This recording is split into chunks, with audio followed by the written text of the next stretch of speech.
Hello students, I hope all of you are well. Last time जो हमने किया था वो क्या किया था, फ्रिक्शन के बारे में हम पढ़ रहे थे। फ्रिक्शन के हमने पार्ट्स देख लिए थे, उसका नॉर्मल मतलब समझ लिया था कि क्या होता है, उसके पार्ट्स देख लिए थे। आज हम करेंगे advantages of friction. Okay, next we will do advantages of friction. What are the advantages of friction? Friction क्या होता है भाई? फ्रिक्शन ही ऐसा होता है कि जो हमें चलने में हेल्प करता है। ठीक है, अगर फ्रिक्शनल फोर्स नहीं होता तो हमें चलने में कोई भी हेल्प नहीं कर पाता और हम किसी भी सरफेस पर चलने के लिए क्या एबल ही नहीं होते। हम जहां पर खड़े हैं वहीं पर ऐसे ऐसे करते रहते।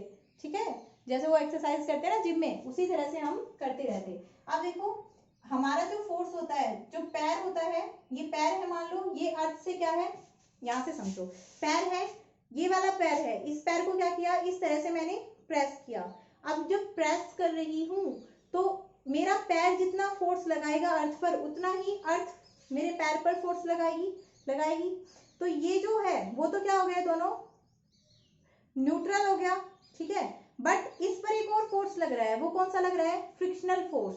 फ्रिक्शनल फोर्स पीछे की तरफ लग रहा है, तो पैर पर एक और फोर्स कैसा लगेगा? आगे की तरफ। ठीक है, आगे की तरफ। इसीलिए ये क्या करके रखता है, इसको पैर को स्टिक करके रखता है और मैं अपना दूसरा पैर उठाकर आगे रख लेती हूँ।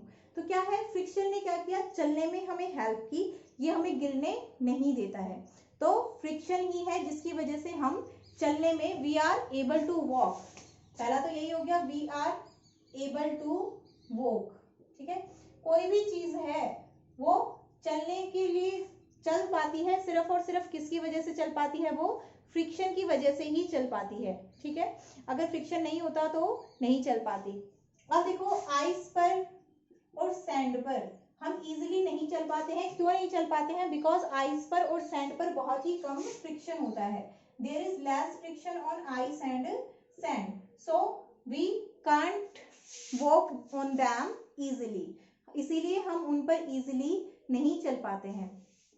अब देखो, अगर आप लोग देखना चाहें तो यहां से हम क्या कह सकते हैं, अगर हम और एडवांटेजेस फ्रिक्शन के देखना चाहें तो हम क्या क्या कर सकते हैं? जो कार्स हैं, बसेस हैं, वो सब किसकी वजह से चलने में एबल है? Only because of friction. Friction की वजह से वो चलने में एबल है। और व्यूज अगर हम देखना चाहें तो जो साइकिल देखी है सभी ने देखी होगी। साइकिल के ब्रेक्स तो सभी को दिखाई देते हैं, बाकी व्हीकल्स में तो नहीं दिखाई देते हैं, बट साइकिल के ब्रेक्स जो छोटे छोटे वो लगा के रखते हैं, वो तो सभी को दिखाई देते हैं।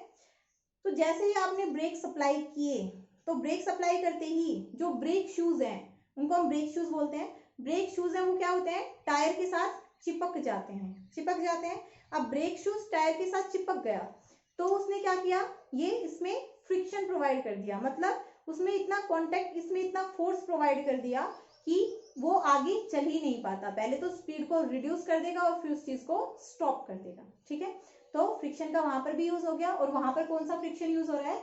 Friction between brake shoes and tyre. ठीक है, मतलब वो जो ब्रेक शूज है वो टायर के चिपक जाते हैं। ठीक है, वो फ्रिक्शन प्रोवाइड करते हैं, वहां पर चिपक कर फ्रिक्शन प्रोवाइड करते हैं। एक और चीज, फ्रिक्शन कैसा फोर्स है? कॉन्टैक्ट फोर्स है। ठीक है, जब तक दो चीजें कॉन्टैक्ट में नहीं आएंगी उन पर कोई भी फ्रिक्शन नहीं लगेगा। Here, this is the marker, this is my hand. जब तक ये दोनों कांटेक्ट में नहीं आएंगे इनके ऊपर कोई भी फ्रिक्शनल फोर्स नहीं लगेगा। ठीक है, तो फ्रिक्शनल फोर्स होने के लिए कांटेक्ट में होना चाहिए ऑब्जेक्ट को। दूसरा, जो डे टू डे लाइफ में आप लोग देखते हो, मैच स्टिक सभी देखते हैं ना, माचिस कितनी बार यूज कर लेते हो? देखते तो सभी होगे ना। तो माचिस क्या है? जो माचिस का आउटर पोर्शन है, जहां पर माचिस का आउटर पोर्शन है, वो क्या करता है, जब जैसे हम उसके साथ रब करते हैं स्टिक को, मैच स्टिक को उसके साथ रब करते हैं बॉक्स के साथ, जो उसके पास फोर्स होता है वो क्या होता है, उसका टेम्परेचर हाई होता है। तो फ्रिक्शन क्या करता है, उसके टेम्परेचर को इंक्रीज कर देता है, और इस हद तक इंक्रीज कर देता है कि वो फ्लेम में कन्वर्ट हो जाता है। ठीक है, जो उसके ऊपर मसाला लगा होता है ना मैच स्टिक के ऊपर, ब्लैक ब्लैक कलर का, उसके टेम्परेचर को इंक्रीज कर देगा। टेम्परेचर को इंक्रीज करेगा तो वो जलने लग जाएगा। ठीक है, अब फिर वो लकड़ी पर होता ही है, फिर वो लकड़ी जलने लग जाती है। ठीक है, तो मैच स्टिक में भी फ्रिक्शन काम आता है। तो इसी तरह फ्रिक्शन हमारे लिए बहुत ज्यादा जगह पे यूजफुल होता है। ठीक है, अब फ्रिक्शन के एडवांटेजेस है तो डिसएडवांटेजेस भी तो होंगे ना भाई। ऐसी कोई भी चीज नहीं है दुनिया में जिसके डिसएडवांटेजेस ना हो, सिर्फ एडवांटेजेस हो, ठीक है। तो डिसएडवांटेजेस भी होते हैं फ्रिक्शन के। अब डिसएडवांटेजेस क्या क्या है? बहुत सारे डिसएडवांटेजेस हैं। ये जो हमारी साइकिल है, साइकिल की बात कर लेते हैं। आप सबको साइकिल बहुत पसंद होगी ना, साइकिल की बात कर लेते हैं। तो साइकिल में क्या होता है, जो डिफरेंट पार्ट्स होते हैं उनके बीच में जब फ्रिक्शन होता है तो वो घस जाती है। जैसे कई बार चेन घस की, फ्रिक्शन हो के चेन घस जाती है और वो टूट जाती है ना, ऐसा होता है। तो इसीलिए हमें क्या करवानी पड़ती है, बॉल बेयरिंग।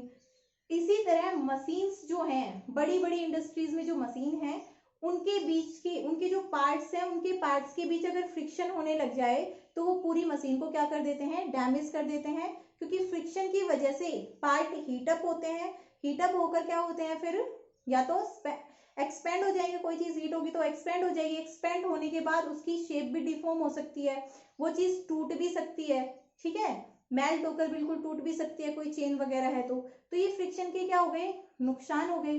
दूसरा, हमारे शूज और अर्थ के बीच में फ्रिक्शन होता है, तो जो शूज है और अर्थ है उनके बीच में फ्रिक्शन हो रहा है, तो उसी फ्रिक्शन की वजह से जो हमारे जूते हैं वो जल्दी फट जाते हैं, ठीक है, बिकॉज ऑफ फ्रिक्शनल फोर्स। तो ये क्या क्या कर रहा है, ये हमारा नुकसान कर रहा है, ठीक है, तो ये हमारा नुकसान कर रहा है।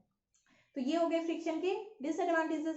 Everything has advantages as well as disadvantages. तो जब डिसएडवांटेजेस हैं तो मतलब ज्यादा फ्रिक्शन होगा तो क्या होगा, चीजें खराब होंगी।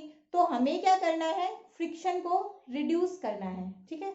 अब उससे पहले हमने एडवांटेजेस पढ़े थे, उस टाइम पे हमने क्या देखा था कि अगर फ्रिक्शन कम होता है तो हम इजीली नहीं चल पाते। तो मतलब हमें चीजों में फ्रिक्शन को बढ़ाना भी पड़ेगा और कम भी करना पड़ेगा। जहां पर डिसएडवांटेजेस है वहां पर तो फ्रिक्शन को कम करना पड़ेगा, जहां पर एडवांटेजेस है वहां पर फ्रिक्शन को ज्यादा। तो जब हमें चलना है आइस या सैंड, ठीक है, तो इस पर मतलब हमें क्या, हमने कहा से देखा कि इन पर फ्रिक्शन कम होता है तो इसीलिए हम इजीली नहीं चल पाते। तो हमें क्या करना होता है, फ्रिक्शन को इंक्रीज। तो जो हमारे जूते होते हैं ना, उसमें सभी ने देखा है ऐसे पैटर्न बने होते हैं, ये पैटर्न, कुछ सुंदर सुंदर पैटर्न भी बने होते हैं कईयों में, पता नहीं कैसे कैसे, है ना। तो ये पैटर्न्स बने होते हैं। ये पैटर्न क्यों बनाते हैं, ताकि उस आपकी शूज के बीच और जो फ्लोर है उसके बीच में फ्रिक्शन हो। फ्रिक्शन कहाँ पर ज्यादा होता है, रफ सरफेसेस में थोड़ा ज्यादा होता है। तो आपके जूते वाले नीचे के जो पोर्शन है उसको कैसा बना दिया जाता है, रफ बना दिया जाता है, उसमें स्पाइक्स डाल दी जाती हैं। तो उससे क्या होता है, फ्रिक्शन ज्यादा होता है और इजिली इंसान मूव कर सकता है, ठीक है। इसीलिए तो कहते हैं स्पोर्ट शूज अलग आते हैं, ये अलग वो अलग, तो वो सब इसी के चक्करों में होता है। उसमें जो स्पाइक्स होते हैं वो अलग टाइप के होते हैं। स्पोर्ट शूज में देखना स्पाइक्स ही अलग टाइप के मिलेंगे, नीचे की जो शोल है वही अलग टाइप की आप लोगों को मिलती है, ठीक है। तो ये हो गया हमारे पास। और फ्रिक्शन क्या करता है, उन्हीं जूतों को फाड़ भी देता है फाड़ देता है ना। तो वहां पर हमने क्या किया, फ्रिक्शन को इंक्रीज किया है, ठीक है। टायर्स में भी इसी तरह वो डिजाइन होते हैं ना, टायर्स में किसी भी चीज के टायर्स होते हैं उसमें डिजाइन होते हैं। वो डिजाइन क्यों होते हैं, to provide friction between road and the tyre, to provide friction between road and tyre. Road और टायर के बीच में फ्रिक्शन प्रोवाइड करने के लिए ये होते हैं, ठीक है। रोड और टायर के बीच में फ्रिक्शन प्रोवाइड करते हैं, जो टायर के ऊपर जो भी डिजाइन बने होते हैं वो, ठीक है। उससे क्या होता है, जो बसेस हैं, कार्स हैं, वो इजिली मूव कर पाती हैं। ये तो हो गया कि फ्रिक्शन को इंक्रीज कैसे करें। ये वेज तो थे, ways to increase friction, ways to increase friction, ठीक है। अब अगर आपके पास हो वेज टू रिड्यूस फ्रिक्शन, कि फ्रिक्शन को रिड्यूस कैसे करें, तो क्या आएगा हमारे पास, फ्रिक्शन को रिड्यूस हम कैसे कर सकते हैं। उसमें देखो क्या क्या कर सकते हैं हम, बाल बियरिंग करवाते हैं ना साइकिल की, तो उसमें क्या है, जो भी जितनी भी मशीन्स वगैरह है उनकी हम क्या कर सकते हैं, बाल बियरिंग कर सकते हैं। उससे क्या होता है, ग्रीस लगा देते हैं, लुब्रिकेंट्स लगा देते हैं, वहां पर फ्रिक्शन कम हो जाता है। तो पॉलिश्ड जो सरफेस होगा, किसी भी सरफेस को पॉलिश कर देंगे, पॉलिश्ड सरफेसेस पर फ्रिक्शन कम होता है। कोई लुब्रिकेंट डाल देंगे, जैसे ऑयल डाल दिया, तो ऑयल पर आप लोग जल्दी स्पिल हो जाते हो ना, तो दैट मीन्स ऑयल में फ्रिक्शन क्या होता है, कम होता है। तो इसीलिए ऑयल डाल देंगे, पॉलिश कर देंगे, या फिर और क्या कर सकते हैं, बाल बेयरिंग कर दी, मशीन के जो पार्ट्स है उनकी क्या कर दी, बाल बेयरिंग कर दी, तो वो क्या हो गए हमारे पास, उन सब चीजों से फ्रिक्शन क्या हो जाता है, कम हो जाता है। नेक्स्ट है friction in air and fluid, air और फ्लूइड में फ्रिक्शन। तो फ्लूइड और एयर में फ्रिक्शन कैसे होता है, ये देखो, फ्रिक्शन क्या क्या करता है एयर और फ्लूइड में, एयर और फ्लूइड में भी फ्रिक्शन होता है, ठीक है, friction is also present in air and fluid.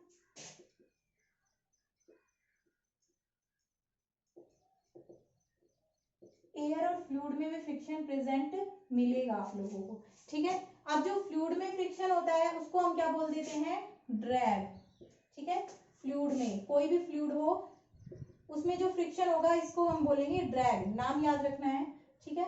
Next अगर हम एयर में होता है तो हम इसको बोल देते हैं एयर रेजिस्टेंस, एयर रेजिस्टेंस को ही हम बोलते हैं फ्रिक्शन, ठीक है, जो एयर रेजिस्ट करती है। आप लोग कभी बहुत तेज हवा चले तो आप हाथ को ऐसे करके देखना, आपके हाथ को पुश करेगी, ठीक है। तो एयर की वजह से कोई फ्रिक्शन हो रहा है, जो एयर की वजह से रेजिस्टेंस है उसको हम बोलते हैं एयर रेजिस्टेंस। और जो फ्लूइड में हो रहा है, कोई भी चीज नीचे जाएगी तो वो देखना आप कभी ना किसी थोड़ी सी कंसंट्रेटेड चीज में, कंसंट्रेटेड फ्लूइड में चीज को डालना, पानी में डालना, फिर उनकी स्पीड नोट करना, तो उससे क्या होता है आपको पता चलेगा कि कंसंट्रेटेड मतलब गाढ़े, गाढ़ा जो होता है ना, जिस मतलब थोड़ा पानी जितना लिक्विडिटी नहीं होती उसमें, थोड़ा सॉलिड सॉलिड टाइप का, ओके, तो उसमें जब आप डालेंगे तो चीजें धीरे धीरे नीचे जाती है, पानी में थोड़ा जल्दी। तो ऐसा क्यों, क्योंकि जो फ्रिक्शनल फोर्स होता है उस पर डिपेंड करती है, जिसमें ज्यादा फ्रिक्शनल फोर्स होगा चीजें स्लोली मूव करेंगी, कम फ्रिक्शनल फोर्स होगा तो चीजें इजिली मूव करेंगी। अब फ्रिक्शन को रिड्यूस करने के लिए क्या किया जाता है, एयर फ्रिक्शन को रिड्यूस करने के लिए जो भी बॉडीज बनाई जाती है वो कैसे बनाई जाती हैं, स्ट्रीमलाइंड बॉडीज, ठीक है, स्ट्रीमलाइन बॉडीज होती हैं। स्ट्रीमलाइन बॉडीज क्यों बनाई जाती हैं फ्रिक्शन को रिड्यूस करने के लिए, ताकि जब स्ट्रीमलाइन बॉडीज कैसी होती हैं, ये होती है narrow at the starting and broader at the end, ठीक है। स्टार्टिंग पर तो कैसी होती है, एरो नैरो होती है। तो अब देखो जब एयर आ रही है तो यहाँ पर जब इसको चलना तो यहाँ से है, इतना पोर्शन तो जा चुका होगा, चलना तो यहाँ पर है, मतलब कम एयर रेजिस्ट कर पाएगी, और फिर ये एयर धीरे धीरे इधर अपने आप इजीली चली जाएगी। इसकी बजाय अगर ऐसी शेप होती तो इस पर ज्यादा एयर फोर्स लगाती, इसको मूव करने में ज्यादा फोर्स लगाना पड़ता, ज्यादा डीजल पेट्रोल खत्म होता। तो इसीलिए जो एरोप्लेन्स वगैरह होती हैं, जेट प्लेन्स वगैरह होते हैं, उनकी नैरो शेप होती है, स्ट्रीमलाइन बॉडीज बनाते हैं, ठीक है। बर्ड्स के पास भी स्ट्रीमलाइन बॉडीज होती है, इसीलिए होती है ताकि वो इजीली हवा में उड़ पाए और जो एयर रेजिस्टेंस है वो नेग्लिजिबल हो, ठीक है। जो फिशेस वगैरह होती हैं उनकी भी स्ट्रीमलाइन शेप्ड इसीलिए होती है, वो देखना कभी भी आप फिश को देखना आगे से नैरो, ताकि वो पानी में इजीली मूव कर पाए, जो पानी का फ्रिक्शनल फोर्स है वो कम लगे उन पर, ठीक है।